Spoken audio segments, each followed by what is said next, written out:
Hi friends, இன்றைக்கி நம்ம வீட்டில் ஈவினிங் ஸ்நாக்ஸ் என்னென்னு பார்த்தோம்னா நீர் உருண்டைக்கு தேவையான பொருட்கள்: கடுகு, கருப்புளுந்து, நறுக்கி வச்ச வரமிளகாய், கொஞ்சம் தாளிப்புக்கு கருவேப்பிலை, ஒரு கப் தேங்காய் துருவல், அப்புறம் நம்ம கலந்து வச்சுருக்க அரிசி மாவு.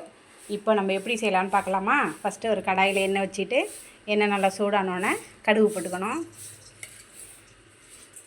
கடுகு அடுத்தது கொஞ்சம் கருப்புளுந்து போட்டுக்கலாம். கருப்புளுந்து தேவையில்லை அப்படின்னா கடலைப்பருப்பு போட்டுக்கலாம்.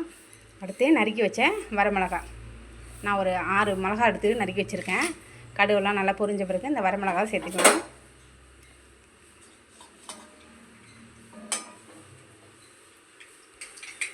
இப்போ நல்லா கடுகு பொரிஞ்சிட்டு இப்போ நம்ம நறுக்கி வச்ச வரமிளகாவை சேர்த்துக்கிறோம்.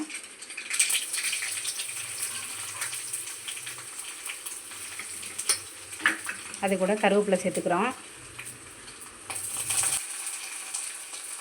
இப்போ இது நல்லா வதங்கினோன்னா தேங்காவை சேர்த்துக்கிறோம். இந்த தேங்காய் நல்லா வதங்கினோன்னா நம்ம அரைச்சி வச்சுருக்க மாவை சேர்க்க போகிறோம். இது என்ன மாவுன்னு கேட்டால், நான் மதியம் இட்லிக்கு மாவு போட்டேன்.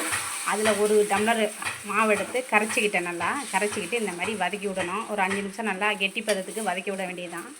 நான் இது கூடவே இந்த மாவு கூட உப்பு போட்டுட்டேன். இப்போ நல்லா வதங்கின பிறகு இப்போ நல்லா மாவு வெந்துடுச்சு.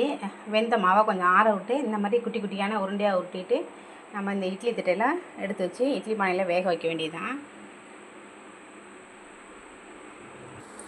இப்போது உருண்டையெல்லாம் நல்லா வெந்துடுச்சு. இப்போது சுவையான நீர் உருண்டை ரெடி. ரொம்ப டேஸ்டான சிம்பிளான ஒரு ஈவினிங் ஸ்நாக்ஸ் ரெடி. வாங்க சாப்பிட்லாம்.